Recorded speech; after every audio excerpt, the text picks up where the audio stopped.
Vēl pirms mēs sākam ar šīs dienas galveno jautājumu, es gribu pateikt pašu galveno, kad šī video es nekādā veidā nemēģinu nevienu pierunāt, braukt, dzīvot uz Ameriku, bet tanīpat laikā es ļoti novērtēju tos cilvēkus, kuri vēlas, kā saka, iegūt jaunu pieredzi un jaunas zināšanas citā vietā, un tādēļ es ļoti labi saprotu, kāpēc cilvēki gribētu doties uz Ameriku un šeit mācīties vai pastrādāt, un, kā saka, redzēt daudzas lietas no savādāka skatu punkta.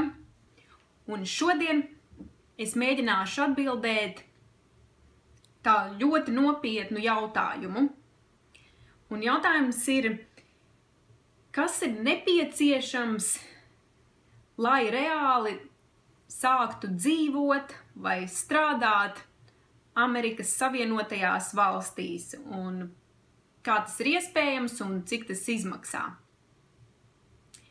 Tātad pats pirmais un svarīgākais ir tas, saprast, kā jūs legāli varat uzturēties šī valstī.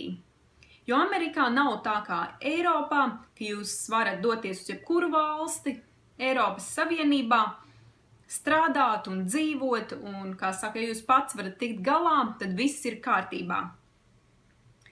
Diemžēl priekš Amerikas jums vajadzīga vai nu vīza, vai Amerikas pase, vai zaļā karte. Un vīzas arī ir ļoti daudz dažāda veida. Ir biznesa vīza, ir darba vīza un ir mācību vīza. Mācību vīza bieži vien neatļauj strādāt Amerikā. Un tā kā var būt diezgan liels problēmas, ja jūs mācaties šeit sevi uzturēt. Bet ir arī izņēmuma vīzas, kas ir saistītas ar skolām, izglītībām un praksēm, kuras neaizliedz strādāt.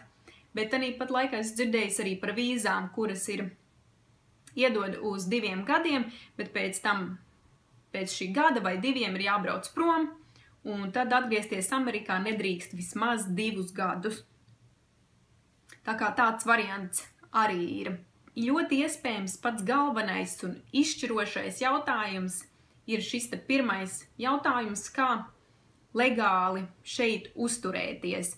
Jo praktiski, ja jūs varat atrisināt šo jautājumu, tad viss pārējais ir iespējams. Tā kā noteikti viens variants ir darba vīza, tad zaļo karti var iegūt loterijas kārtā. Pieņemsim, kad šis dokumentu jautājums jums ir atrisināts, kad vai nu jūs vinējat loterijā zaļo karti, vai, protams, ļoti labā gadījumā jums ir darba vīza, vai varbūt tās jums ir biznesa vīza, un jūs vēlaties doties uz Ameriku un saprast, kā te ir, kādas ir izmaksas un kā ir ar algām un kā ir ar iespējām nopelnīt. Pavisam noteikti uz šo jautājumu nav viennozīmīgas atbildes, jo scenāriji var būt daudz un dažādi, un katra cilvēka gadījums var būt ļoti, ļoti individuāls. Tādēļ, kā saka, es mēģināšu tādu izvilkt kaut cik vidējo pamata atbildi, jo arī Amerika ir ļoti, ļoti liela, un katrā Amerikas vietā būs šīs lietas savādākas. Tātad, pats pirmais un galvenais ir dzīves vieta. Tātad mums pavisam noteikti, ja mēs atbraucam uz Ameriku, mums ir kaut kur jādzīvo, un tas ir, kā saka, ļoti svarīga nepieciešamība, un ir ļoti svarīgi saprast, cik tas maksā. Tātad mēģināsim ņemt palīgā manu izveidoto karti. Cerams, mēs viņu kā jāstāstā, lai jūs viņu varat redzēt. Tā ir Amerika. Te būs Ņujorka, un te būs San Francisco. Varbūt tās uzrakstīsim. Tā. Tad šeit ir karte, tur ir Ņujorka, San Francisco, un te augšā ir Čikāga, un te ir visa Amerika. Tātad pats pirmais par dzīves vietu un cik jums izmaksātu tāda, teiksim tā, neliela, nekas glauns, vienkārša dzīves vieta. Tātad, ja jūs dodaties uz, pieņemsim, Amerikas vidusdaļu, kaut kur aptuveni, es pat teiktu kaut kā aptuveni šādā apgabalā, ja jūs doties kaut kur šeit, tad priekš dzīves vietas, teiksim tā, jums pietiktu pat ar $500 mēnesī. Un kas ir, priekš Amerikas tas ir maz, bet, protams, priekš Latvijas tas varētu salīdzinoši likties diezgan daudz naudas, bet mēs šeit runājam par studio izmēra dzīvokli vai labākajā gadījumā vienistabas dzīvokli. Tātad, atkal, ja jūs dodaties uz šo apgabalu šeit Ņujorka, tur Čikāga, vai kāda cita lielā pilsēta, vai šeit Kalifornija un San Francisco, un šis te apgabals, ja jūs dodaties uz vienu vai uz otru krastu, šeit, sevišķi te uz ziemeļiem un te pa vidiņu, vai arī uz Losandželosu, tad šis te dārdzības līmenis ir daudz augstāks. Tad pieņemsim, lai izīrētu to pašu studio dzīvokli, vai arī pat īrētu tikai istabu, jums vajadzēs vismaz $1000 vai vairāk mēnesi. 1000 ir tas pats zemākais, ko jums vajadzētu. Un tas tā arī patiesība visās lielajās pilsētās, ja nu arī gadījumā viņas iekrīt arī vidusdaļņā. Tātad par dzīvošanu, es teiktu, tādam pirmajam, tādam iesākumam ir vajadzīgi šie 500 līdz 1000, nedaudz vairāk nekā $1000 mēnesī. Tātad nākošais, kas man liekas ir ļoti svarīgs, ir veselības uzturēšana, jo, kā mēs zinām, ja mēs esam slimi, mēs neesam veseli, nekas labs neiznāks. Amerikā veselības un medicīnas izmaksas ir ļoti, ļoti dārgas. Tad, ja jums izdotos iegūt darbu, kur jums apmaksā apdrošināšanu, tas būtu ļoti labs variants, bet bieži vien tā nav patiesība. Jums bieži vien jums ir divas izvēles. Vai nu jūs maksājiet par savu veselības apdrošināšanu pats, kas ir arī vismaz aptuveni $500 mēnesī, vai arī, kā saka, jums ir ļoti laba veselība, un jūs domājat neņemt veselības apdrošināšanu, kā saka, iesnas un augstēšanos varam paši atrisināt. Un gadījumā, ja kaut kas notiek, jūs vienmēr varat turēt, teiksim tā, pietiekami daudz naudas, lai dotos apakaļ uz Latviju un varbūt saņemtu tur šos medicīniskos pakalpojumus, jo Amerikā viņi ir daudz dārgāki, tie paši zobārsta apmeklējumi, un vispār nerunāsim par kaut kādām nopietnākām operācijām vai arī uzturēšanos slimnīcā. Tā kā ir varianti, bet neviens nav īsti lēts, kā saka, vai nu maksājam par apdrošināšanu šeit liels naudas, vai arī turam pietiekam daudz naudu iekrājumā, lai ja nu kas varam doties uz Latviju, un ja mums nav Latvijā apdrošināšanas, tad lai mums būtu pietiekam nauda samaksāt par šiem medicīnas pakalpojumiem skaidrā naudā. Tātad nākošais punkts ir transportēšanās, kas ir ļoti svarīgs Amerikā. Un priekš kā noteikti vajadzēs tērēt naudu. Tātad, ja jūs esat pilsētā Ņujorka, es domāju tieši pašu Ņujorkas centru, Ņujorkas pašu pilsētas daļu, tad jums vajadzēja, principā jums mašīnu nevajag, jūs varat pārveidoties ar sabiedrisko transportu vai ar taksi, un praktiski vienīgais tēriņš jums būs katru mēnesi nopirkt metro biļeti, kas ir $120 mēnesī, bez limita, brauc, kur gribi, brauc, cik daudz gribi, ja gribi dzīvo metro. Tātad. Bet, ja jūs esat praktiski jebkurā citā Amerikas daļā, kas nav Ņujorka, ja nu kāds domā, kas ir šis, tad tas ir Havaju salas, un tā ir Aļaska. Viņi patiesībā atrodas šeit augšā, bet man nebija tik vietas. Un proporcija, protams, arī nav diezko pareiza.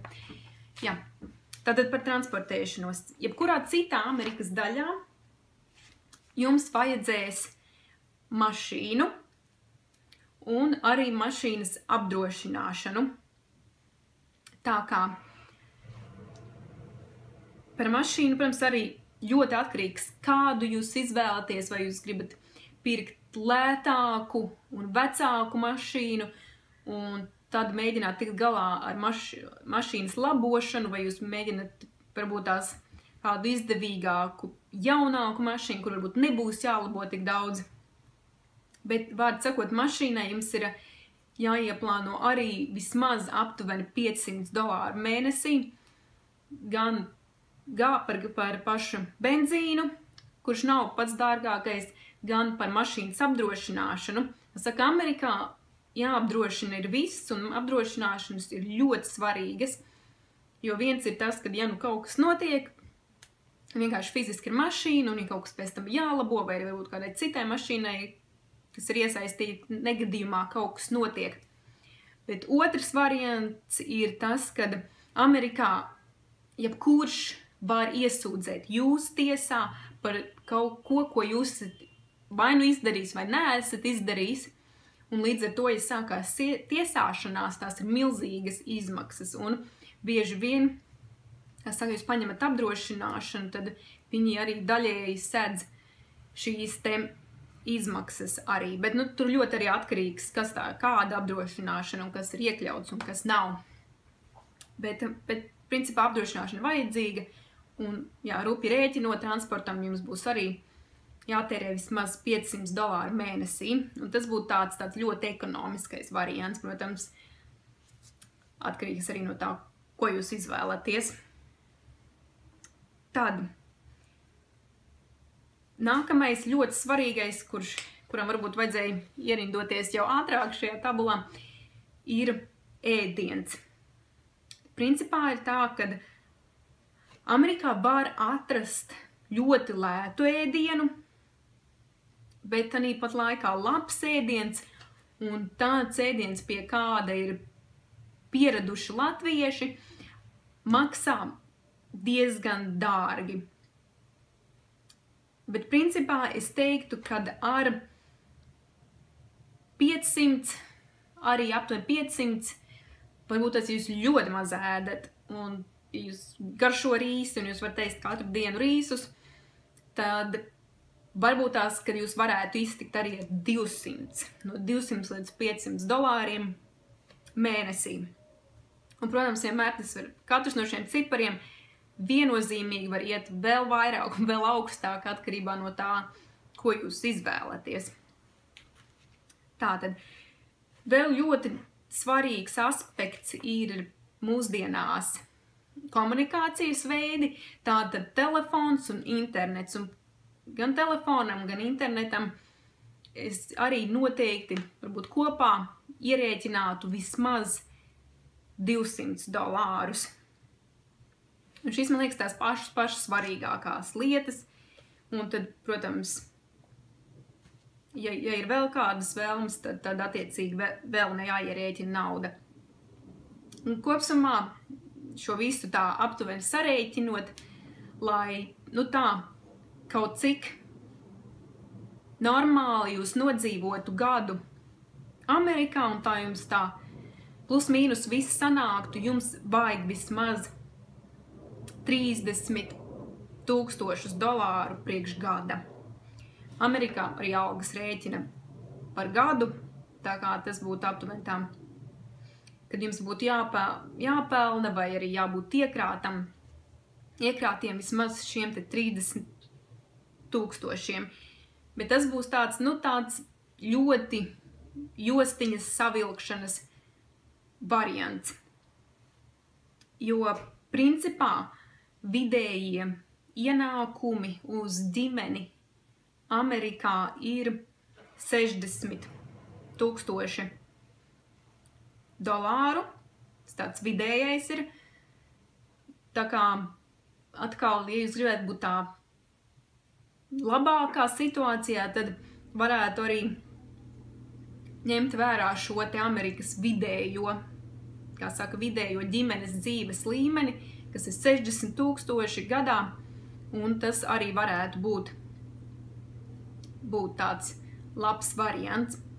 Protams, ir arī jārēķina, ja jūs doties šurp, protams, lidmašīnas biļete, ja tas ir, jūs lidojaties uz Ņujorku un kaut kur tuvāk Ņujorkai, tad tas var būt tik maz kā $400 līdz pat $1,000, bet ja jūs lidojat uz otru krastu, kas ir Kalifornija, tad biļetes izmaksas var būt pavisam mierīgi no aptuveni 600 līdz pat daudz vairāk. Tātad par vajadzībām un tēriņiem mēs esam izrunājuši. Tad nākošais, man liekas, svarīgais ir, kā tad nopelnīt to naudu Amerikā un kā saka, ja izmaksas ir tik lielas, kad vai ir vispār iespējams nopelnīt šādu te naudas daudzumu. Un, kā saka, atbilde atkal ļoti nav viennozīmīga, jo tas ir atkarīgs no tā, kāda jums ir profesija, kāda jums ir darba pieredze un kādas ir jūsu angļu valodas zināšanas. Tā kā, ja jūs esat ārsts vai jūs strādājat kādā informatīvo tehnoloģiju jomā, sevišķi jūs esat programmētājs, tad ir baigi forši, jo ja sevišķi jums ir labas angļu valodas zināšanas, tad es domāju, ka jums iespējas ir šeit diezgan daudz, un kad agrāk vai vēlāk jūs atradīsiet kaut ko tīri labu sev, labu darbu un tādu, ko jūs patiešām varat sevi uzturēt un ar laiku, kā saka, iekrāt pat naudu un dzīvot labi. Bet atkal, ja jūs esat citu profesiju pārstāvis, kuras varbūt nav tik daudz vajadzīgas Amerikā, būs grūtāk un būs vairāk atkarīgs no, kā saka, jūsu pašu aktivitātes un arī no tās vietas, kur jūs atradīsieties un, protams, milzīgi daudzuma veiksmes. Tieši tāpat kā ir ar mājokļu dārdzību ziņā, kur ir Ņujorka un šeit šis krasts, arī darba iespējas un atalgojums šajās vietās ir proporcionāli augstāks nekā Vidusamerikā. Kā saka, ja jūs varat atrast salīdzinoši lētu dzīves vietu šajā te vidusdaļā, tad tāpat laikā atkal ļoti labi apmaksāt darbu varētu būt grūtāk atrast. Tāpat laikā šeit varbūt būs vairāk darba iespējas, bet tāpat laikā dārdzības līmenis ir ļoti proporcionāls un, kā saka, atkal būs jums daudz vairāk jātērē uz visām pārējām lietām. Un tad, teiksim tā, ņemsim vērā varbūt tādu situāciju, ka jūs neesat šis te ļoti laimīgais cilvēks, kuram ir zobārsta izglītība un kuram arī nav informatīvo tehnoloģiju sakarā izglītība un, kā saka, nav visi iespējamie certifikāti. Tad, teiksim tā, skatīsimies no tāda ļoti praktiska viedokļa, kad jums ļoti iespējams pirmais darbs, kas jums būs jāpieņem, būs tāda pirmā līmeņa darba vieta, kur praktiski varētu tikt iekšā jebkurš, kuram ir plus mīnus vidējā izglītība. Es saprotu, ka jums ļoti iespējams nav tikai vidēja izglītība, jo Latvijā izglītības, tāds kopējs vidējais līmenis ir diezgan augsts un lielākajai daļai ir vismaz daļai augstākā izglītība, bet, teiksim tā, ne visas izglītības un ne visas izglītības, kas ir iegūtas Latvijā, kā saka, šeit tiek akceptētas, un citreiz varbūt tās, kaut vai ja viņas būtu akceptētas, vienkārši šis pieprasījums ir daudz zemāks. Tātad par darbiem, kurus jūs varētu dabūt, kā saka, bez nekādas izglītības, tikai vidēja izglītība, runā angļu valodā, kā saka, labs cilvēks. Ir tā, kad Amerikā minimālā alga ir aptuveni no 5 līdz pat $9 stundā. Protams, tas ļoti atkarīgs arī, tas atkarīgs no kurā štatā jūs esat un kur jūs atrodaties, jo ir štati, kur minimālā alga ir tikai tik, cik pēc federālā likuma ir noteikts, kas ir diezgan maz, tas ir tuvāk šiem $5. Un atkal ir štati, kur ir štata regulēti šie minimālie ienākumi, minimālā alga par stundu mēs runājam. Tātad stundā, un ir štati, kur minimālā alga stundā ir aptuveni $9.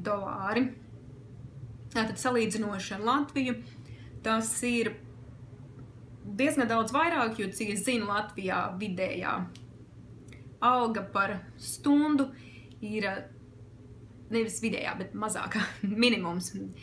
Atalgojuma minimums par stundu ir €2,50. Jā, un Amerikā tie ir vai no 5 līdz pat $9. Un tātad visdrīzāk šie te pirmie darbi, ko jūs varētu darīt, ir pavisam noteikti apkalpojošā sfēra, tie ir restorāni, tie ir veikali, dažāda veida, un tie parasti izmaksā saviem darbiniekiem šīs te minimālās un nedaudz vairāk algas stundā. Ceļš, kā saka, tam pirmajam līmenim, kā saka, tā cerība iesākumā būtu, ka jūs varētu pelnīt no šiem tiem aptuveni $9 stundā līdz aptuveni $20 stundā, un kas tā kā vairāk vai mazāk arī atkarībā, cik daudz jūs strādājat un kādā vietā jums izdodas tikt, tas būs aptuveni šie 30 līdz kaut kādiem aptuveni 40,000 gadā, kas nozīmē, kad vairāk vai mazāk jūs izdzīvot varēsiet. Kopsumā Amerikā darbiem konkurence ir ļoti liela, jo te ir ļoti daudz cilvēki, bet, kā saka, tanīpat laikā tirgus ir liels un iespējas arī ir proporcionāli vairāk.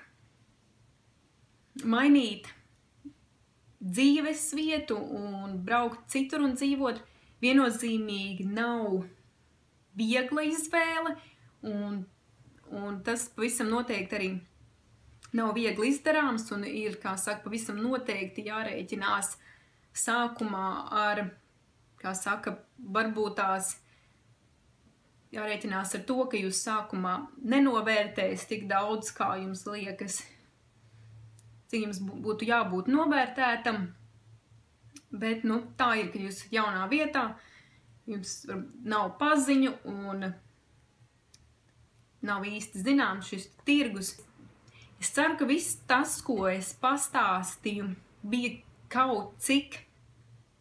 Ceru, ka viss tas, ko es pastāstīju, jums kaut cik palīdzēs pieņemt lēmumu un kaut cik nedaudz radīja vairāk skaidrību šajā jautājumā. Jo, kā es teicu, pavisam noteikti katrs gadījums ir ļoti, ļoti individuāls un nav viennozīmīgas atbildes. Kā saka, ideālā variantā būtu tā, kad jums jau ir sarunāts darbs pirms braukšanas šeit, un kad jums jau, piemēram, tiek sponsorēta šī te darba vīza. Bet, kā saka, tas nav arī tik viegli, kā saka, neatrodoties šeit, sarunāt darbu, un tad vēl, kā saka, gribēt, lai viņi sponsorē darba vīzu. Bet tas iespējams ir. Viens no variantiem ir jau Eiropā sākt skatīties uz kompānijām, kuras ir amerikāņu kompānijas, bet viņas atrodas Eiropā. Tā kā cerams, ka es kaut cik palīdzēju un neapmūsināju vēl vairāk ar šiem te daudzajiem variantiem un iespējām un diezgan lielo nenoteiktību un neviennozīmību šajā jautājumā.